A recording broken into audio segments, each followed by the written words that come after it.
Let me give you now a strong case. Mark, Matthew, Luke, Acts are written before 70 AD. And the only reason why you would place them later is because you're stubborn and don't want to affirm the historical accuracy of the Bible and that there's a God who can tell you the future before it happens. Luke ends his discussion in Acts 28 with Paul at Rome under house arrest, though he's got freedom to have guests coming to him, waiting his trial before Caesar, right? That's how he ends it in Acts 28, right? You with me? Yeah. Sorry. Okay, follow, because you got to respond, because I don't read your heart. I know you think I'm supernatural, but I don't read your heart, okay? Okay, so the entire climax of Acts is Paul going before Caesar, but we're not told what happened. He ends it with him still under house arrest. So, number one, if Luke was writing after Paul's encounter with Caesar, we'd expect that he'd mention Paul went before Caesar, because he mentions Paul talking to Felix and Festus and preaching to them. Well, the most powerful person at the time is the emperor. The last thing Luke would admit is what Paul said to the emperor Caesar about Jesus, right? Yeah, I remember you once. But he leaves us hanging, and he doesn't even tell us. Then was he set free? We don't even know. Did he go to Caesar? Was he killed, or was he set free? Secondly, Luke's main characters in the book are Peter and Paul. First 9 chapters is about Peter. Then the rest is about Paul. Okay, these two are the main characters of the book. Okay, focus with me. He also mentions James as the leader of Jerusalem, Acts 15. Okay, now Luke mentions Stephen being the first martyr. He also mentions James, the brother of John, being killed by Herod, Acts 12, 1-2. But now the main characters of the book, Peter and Paul, not a single word about them being killed or about them dying. If he's writing after 70 AD, we know from church history, Peter and Paul were killed in the 60s. And yet Luke doesn't mention their deaths, the main characters of his book. But he mentions the death of Stephen and James, the brother of John. But he wouldn't mention how Peter and Paul died if he's writing after the fact. Thirdly, we're told by Eusebius, who's quoting Hegesippus, that James, the Lord's brother, mentioned by Josephus, by the way, which is ironic. Josephus, writing in the 90s, mentions that James, the Lord's brother, was thrown off the pinnacle of the temple. When he landed, he was stoned and clubbed to death. If Luke was writing after James was killed, then we would expect him to mention James' death.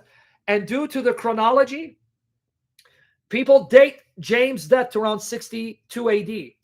And if you read Hegesippus, he's quoted in Eusebius, or even Josephus, James was killed because he talked about the Son of Man coming down to destroy the place.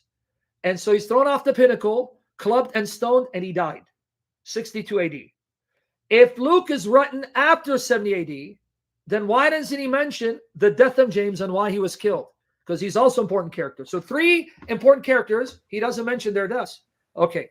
Moreover, since Luke records that Jesus prophesied destruction of the temple, what better thing to do than to mention its fulfillment? Right? Look, Jesus announced it, fulfilled. He doesn't mention that. Do you know why? Because it didn't happen yet. That's basically exactly. That means Luke must have been written before 62 AD, before James was martyred, before Peter was martyred, before Paul was martyred, before the temple was destroyed. Okay, now if Luke is written before 62 AD, and that's Acts, that means the gospel is written before Acts. So now you push Luke and Acts at the beginning of 60, maybe even the 50s. But then Matthew and Mark are written before Luke and Acts. So now you just pushed Matthew and Mark in the 50s, if not even the 40s. And also, now let me give you an evidence that Mark was written probably even the 40s. Okay. And if you go to Mark 14, go to Mark 14, 60 to 64, Mark says the high priest condemned Jesus, but he doesn't tell you the name of the high priest. Yes, and that's another one, right? Because I remember you said this. How do we know it's Caiaphas? Say again? How do we know it's Caiaphas? Because he doesn't tell you it's Caiaphas, right?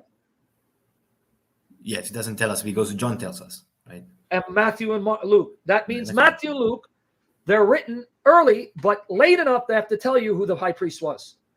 Mark is written even earlier, where he doesn't need to tell you because the people he's writing to know who the high priest is, Caiaphas, because Caiaphas reigned from 18 to 37 AD. In other words, here, let me give you an example. If I were to write to you and saying, the president has destroyed the economy because he's jacked up inflation. Now, you're going to know which president I'm talking about if you're in America, right? Yeah. Who would that be, Ed? Biden, basically. Okay, but what if 40 years from now, someone's writing about the economy during Biden's reign? He can't say president, right? Because there would be a new president. So he'd have to say President Biden, right? Yeah, it would be confusing because maybe Trump might be doing after Biden. Yeah. That means Mark is written early enough where he knows his audience already know who the high priest is, Caiaphas. He doesn't mention it. Matthew and Luke, though early, they must have been written a little later to an audience that may not have known it's Caiaphas, so they mention Caiaphas by name. Right? Yeah.